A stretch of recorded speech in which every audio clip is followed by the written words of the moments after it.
Yn enw I yw Geraint Jenkins. A Sarah Jenkins ydw i, dwi'n chwarae nghyfraith I Geraint. Dyn ni ffermio yma yn Cerrig Cyranau, yn ngogledd Sir Ceredigion, ac yn edrych draw am gyfeiriad y borth ac Aberdyfi a draw at mynyddoedd Meirionnydd. Ac yn ddiweddar wedyn yn ystod y flwyddyn diwetha dyn ni wedi arallgyfeirio rhywfaint ac yn gwerthu yn llaeth ni, llaeth Teulu Jenkins wedyn yn Aberystwyth ac yn Machynlleth ac mewn ambell I siop arall hefyd.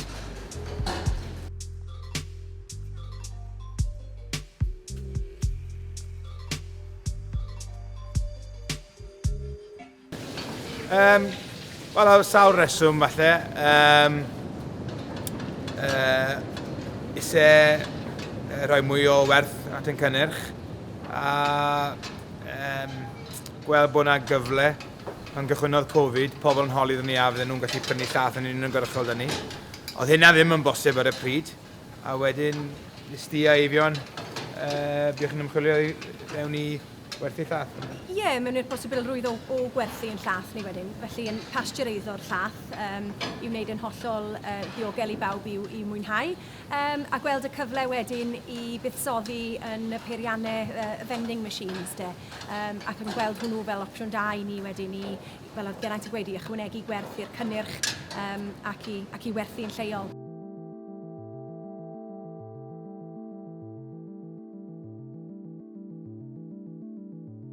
Wel, mae'n ardal wedi diffinio ond fe chymod rhwng Machynlleth ac Aberystwyth a dyn ni reit yn I chanol I fan hyn mewn ffordd rhwng Aberystwyth a Machynlleth a dyn ni yn pwysleisio'r ffaith yn bod ni yn fferm deuluol Cymreig lleol yn ein marchnata ni ac ie, falle bod angen I ni gwneud yn fwy o'r pwynt yn bod ni yn ffermio ac yn cynhyrchu llaeth o fewn y biosffer.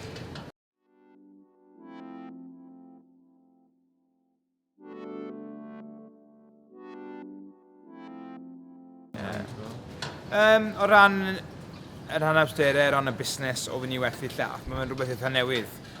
Mae'n eich I fynd yn bell I chwilio rhywun oedd yn gwerthu drwy vending machine yn gynt. Ac y rheina o'n I yn dod ar draws, mond wedi bod yn gwerthu ers rhyw 6 mis. So yna'n llawer o bobl yn gallu gweud pen hyn, nat hyn, o dyma'r ffordd o gwmpas. Felly trial siarad ymysg bobl eraill efo'r un syniadau a gweld beth oedd yn gweithio ddyn nhw. Ond be ni wedi bod yn lwcus yw bod ni mewn ardal le mae bobl yn gefnogol a mae bobl ar hyn o bryd yn teimlo bod e'n bwysig I brynu'n lleol ac mae'n deimlo braf iawn pan chi'n gallu cwrdd â'r cwsmer a gwerthu'ch cynnyrch ddyn nhw a bod chi'n cael adborth nôl bod nhw'n hapus ac yn mwynhau beth ydych chi'n gwerthu. Felly mae'n rhywbeth allai dylen ni fod yn adeiladu amdano fe mewn mwy na mon gwerthu llaeth. Gen I weld beth yn dyfodol.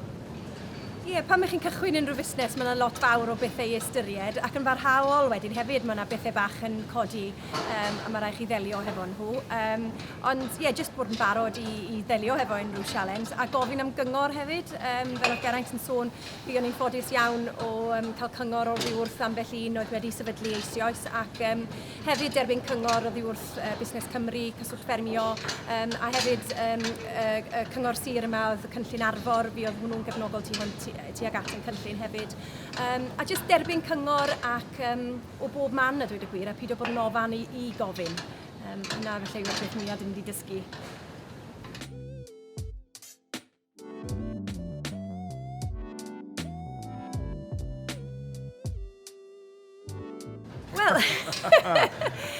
Wel, mae yna dipyn o bethau hoffwn I trial gwneud, ond mae'n anodd weithiau I ffeindio'r amser I fynd ati I gwneud. Mae yna bobl wedi gofyn I ni am hifen enghraifft, mi fysa fe'n gret gallu cynhyrchu mwy o cynnyrch llaeth, ond wrth gwrs mae angen amser I fynd ati I ymchwilio ran y prosesau hynny ac ati.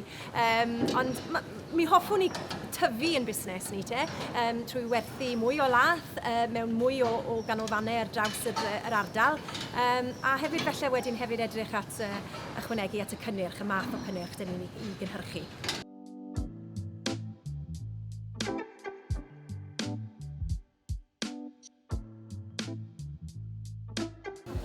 Ma lot o amser yn mynd mewn i sefydlu busnes, a wedyn ar ôl i chi sefydlu hefyd, mae angen i chi fod yn barod i rhoi oriau o waith fewn i gadw'r busnes i fynd ac i datblygu. Felly mae hwnnw weithiau yn gallu bod yn heriol, i ffindio amser i gwneud pob peth a hefyd cael amser i gorffwys a mwynhau hefyd.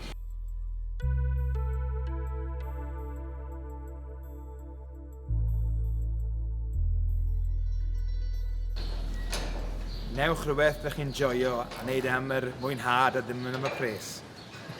Achos chi'n gwneud rhywbeth yn dda, gyda'r gobeith, mi'n neith e fod yn lwyddiannus wedyn.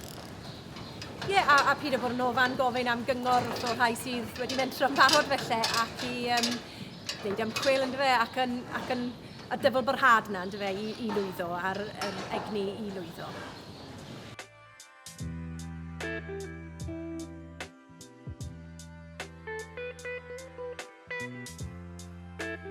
Mae'n ardal le mae natur a mynyrdd a môr yn cwrdd â'i gilydd ac mae yna cydbwysedd da o natur a amaethyddiaeth a cynhyrchu bwyd. Da o natur a amaethyddiaeth a cynhyrchu bwyd.